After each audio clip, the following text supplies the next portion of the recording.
I've said this many times, but the Americans are losing this war. And the main reason is the problem of hubris. And so I want to examine closely what this means strategically, what this means on the battlefield, okay? So war is fought across 4 dimensions, all right? There is the narrative dimension, meaning global opinion, how history will perceive this war.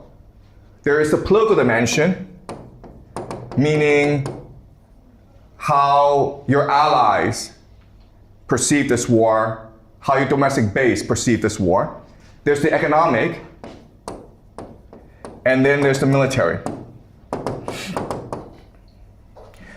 If we examine this war closely, the Iranians are fighting a very different war from the Americans. What the Americans are doing is basically they are shifting the narrative, political sphere, and economic sphere to fit their economic strategy, okay? Their economic strategy is decapitation, which forces surrender, right? So what they want to do is they want to not destroy the Iranian leadership, destroy the Iranian economy to force a surrender, in which case the Americans can dictate terms. That is their strategy, and that's about it. And they are forcing the narrative space, the political space, and the economic space to conform to the military strategy, meaning that they expect the allies, NATO, they expect the media, they expect the economy to support their strategy. So, for example, in the political space, Donald Trump has ordered NATO to come and open up the Strait of Hormuz, okay? And also, Donald Trump refuses to acknowledge the fact that this war is very unpopular back in America.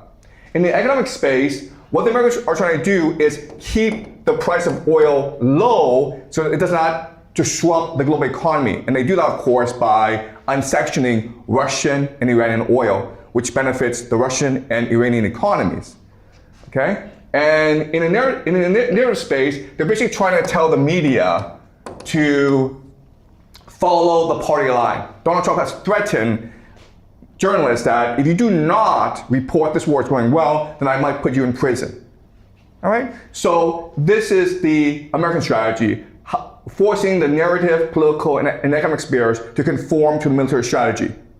The Iranians have a different approach. The Iranians are using the military in order to impact the economic, political, and narrative spheres. All right, it's completely reverse. So the military strategy is calibrated in a certain way to benefit the Iranian economy, okay? So what I mean by that is that the military is strategically controlling the Strait of Hormuz so that Chinese ships can pass, right? Because Chinese ships are the main buyer of Iranian oil.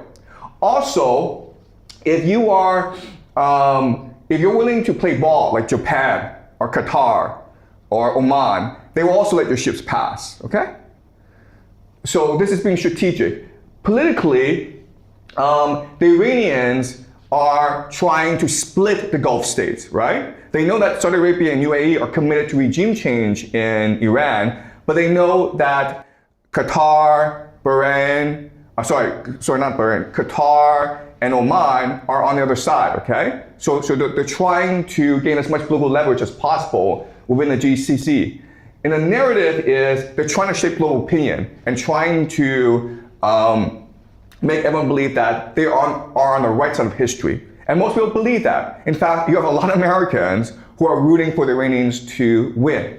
All right? So this is a very different, these are two very different strategies. All right, so let's talk about the advantages and disadvantages of both strategies. Okay, so from the American perspective, the fact that you have this approach of making the world conform to your military strategy basically means that you lack what we call reflection, okay? meaning that you're not able to sit down with your strategists and discuss how this war is going and how to make changes. But the Iranians are able to do so because the military has to conform to the economic, political, and narrative strategies, okay? Second is flexibility.